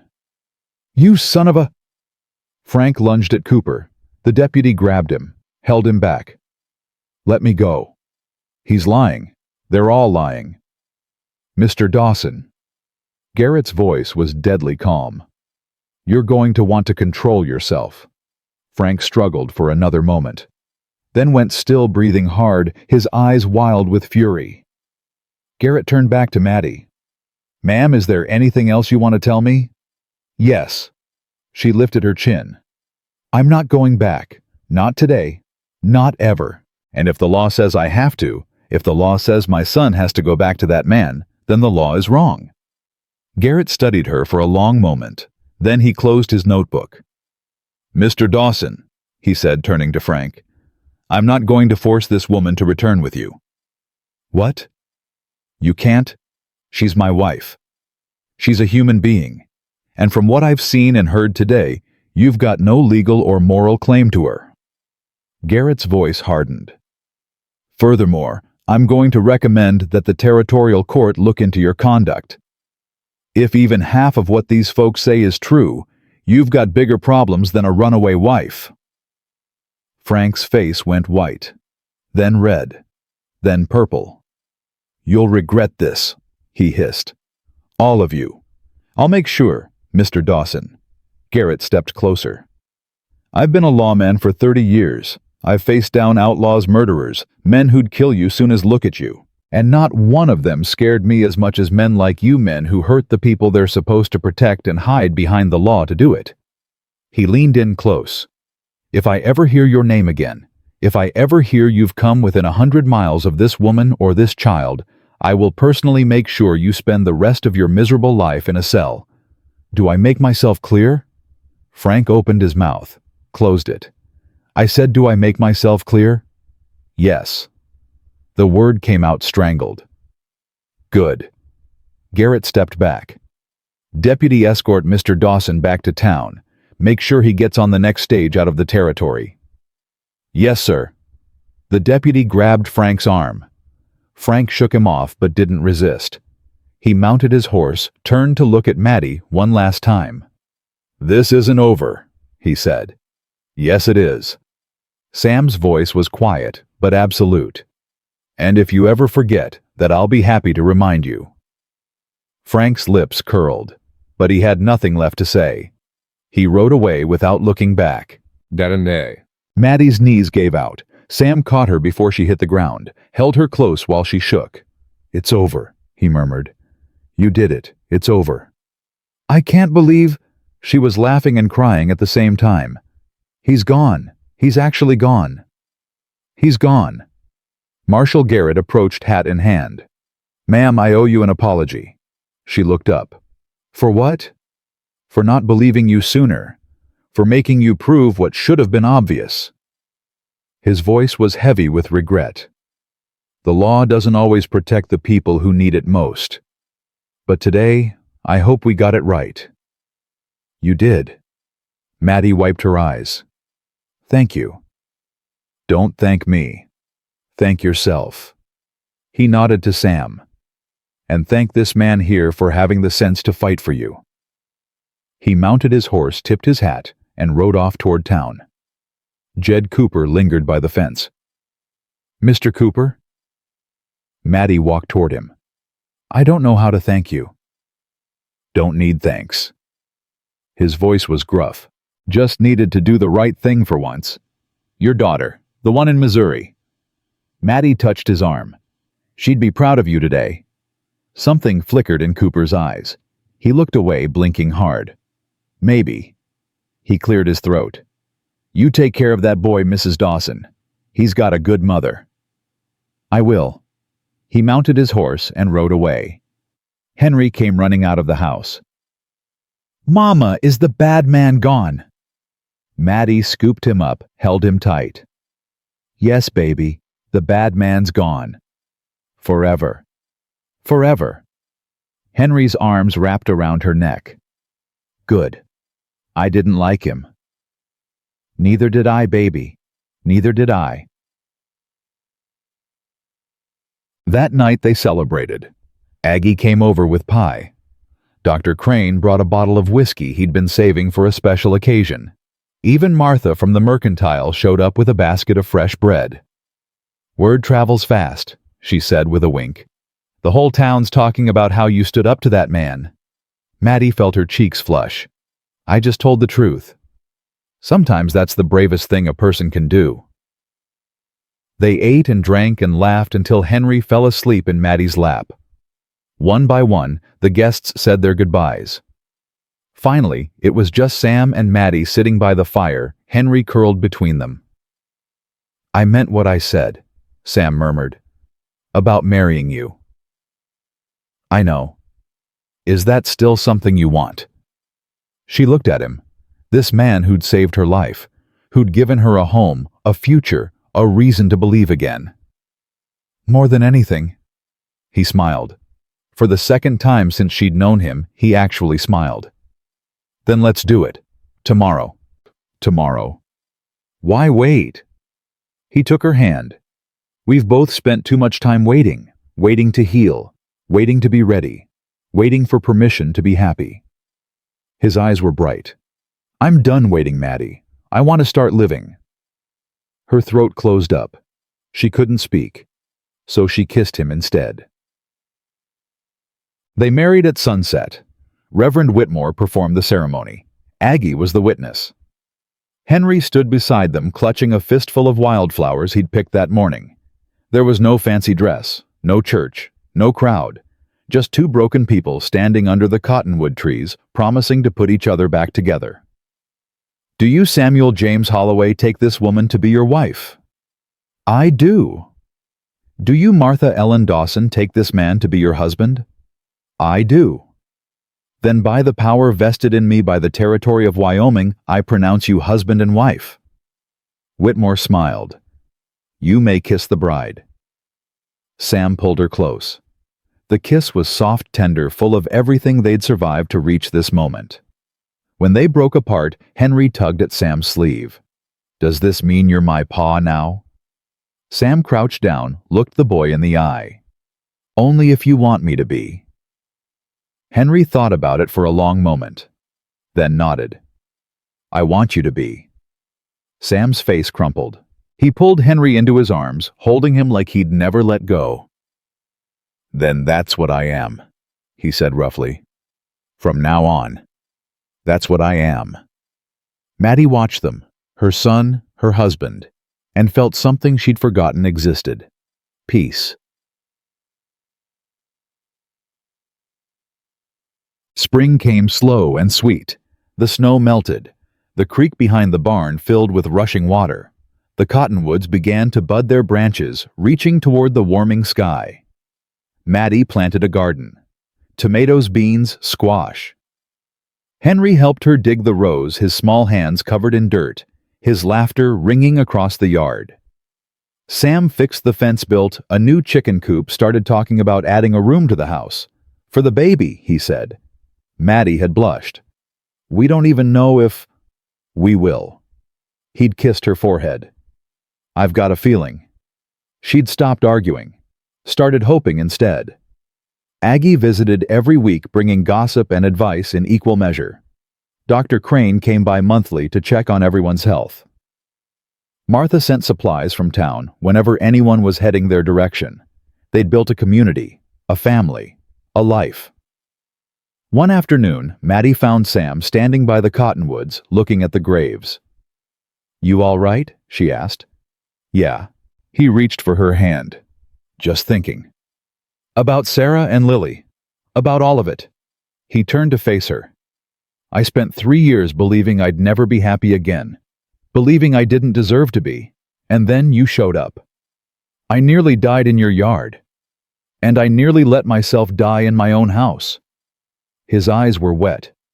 "You saved me, Mattie. You and that boy.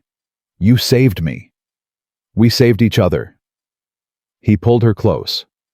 They stood there for a long time, holding each other beneath the trees where his first family rested. "I think they'd like you," he said finally.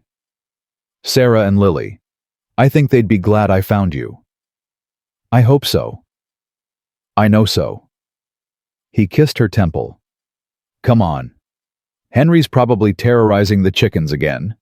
She laughed, followed him back toward the house. Behind them, the cottonwoods whispered in the wind.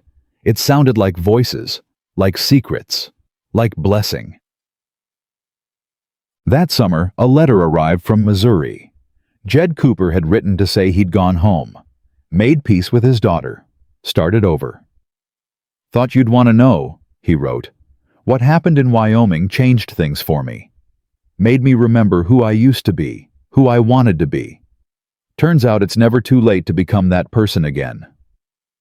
Mattie read the letter 3 times, then tucked it away in her Bible next to the photograph of Henry's first day on the ranch. Some people never changed, but some people did, and that made all the difference. By autumn, Mattie knew she was pregnant. She told Sam on the porch as the sun set over the mountains, and Henry chased fireflies in the yard. "You're sure?" "Dr. Crane confirmed it this morning." Sam stared at her. His face went through about 6 different emotions in 3 seconds. "We're having a baby. We're having a baby." He whooped, actually whooped loud enough to startle the horses in the barn. Then he picked her up and spun her around, laughing like a man half his age. "Sam, put me down. Never." He kissed her soundly. "I'm never putting you down again." Henry came running.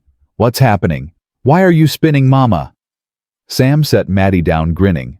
"Because we have good news, son. The best news." "What?" "You're going to be a big brother." Henry's eyes went wide. "Really? Really? A brother or a sister? We won't know until the baby comes." Henry thought about this, then nodded seriously. "I hope it's a girl," he said, "so I can protect her, like you protect Mama." Mattie's heart cracked open. She knelt down, pulled him into her arms. "You're already the best big brother in the whole world," she whispered. "I'm so proud of you." "I love you, Mama." "I love you too, baby. So much."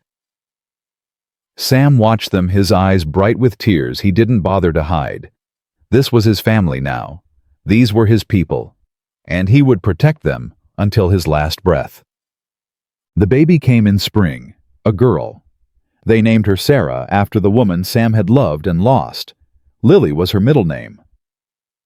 Sarah Lily Holloway came into the world screaming, red-faced and furious, with a grip strong enough to make Dr. Crane laugh out loud. "She's a fighter," he said, "just like her mama." Mattie held her daughter, tears streaming down her face. This tiny, perfect creature. This miracle she'd never dared to hope for. Sam sat beside the bed, one arm around Mattie, one hand reaching out to touch Sarah's cheek. "She's beautiful," he breathed. "She's ours. She's ours." Henry crept into the room, eyes wide with wonder. "Is that her? Is that my sister? Come meet her." Mattie shifted, made room. Henry climbed onto the bed, peered down at the baby. Sarah's eyes opened unfocused and blue, and she made a small sound, that might have been a greeting. "Hi, Sarah." Henry's voice was soft, reverent. "I'm Henry. I'm your big brother. I'm gonna take care of you forever." Sarah's tiny hand wrapped around his finger. Henry looked up at his parents' face shining. "She likes me." Mattie laughed through her tears. Sam pulled them all close. Outside, the cottonwoods swayed in the breeze. The creek sang over stones. The sun rose higher, warming the land they'd made their own. They'd come so far, survived so much, lost pieces of themselves along the way. But they'd found something too. Something stronger than fear, deeper than pain. They'd found each other. And that was everything. Years later, when people asked Mattie how she'd survived, she always gave the same answer. "I didn't do it alone." She'd point to Sam, still strong, still steady, still looking at her like she was the best thing that ever happened to him. She'd point to Henry, grown tall and kind, with his father's blue eyes and his mother's stubborn spirit. She'd point to Sarah, wild and fierce, running through the fields like she owned them, which someday she would. "Family," Mattie would say. "That's how you survive. That's how you heal. You find your people and you hold on, no matter what." She'd learned that lesson the hard way, but she'd learned it well. And every morning when she woke up in her husband's arms in the house they'd built together on the land that had given them a second chance, she remembered. She remembered the snow, the cold, the moment she'd fallen and couldn't get up. She remembered a stranger's voice saying, "I've got him." She remembered choosing to trust, choosing to stay, choosing to love again. Those choices had saved her life. No, those choices had given her a life worth living. And she would never take that for granted, not for a single day. The story of Mattie and Sam spread across Wyoming in the years that followed. Folks talked about the woman who'd walked through hell and come out the other side. About the rancher who'd lost everything and found a reason to keep going. It became one of those tales people told around campfires in saloons at kitchen tables after the children went to bed. A story about courage, about healing, about the stubborn, relentless power of love. But for Mattie, it was simpler than that. It was just her life, her family, her home. And that was more than enough. If this story touched your heart, thank you for staying until the end. Subscribe and join us for more journeys where broken souls find their way home. And remember, it's never too late to start again. Never too late to choose love. Never too late to find the family you were always meant to have.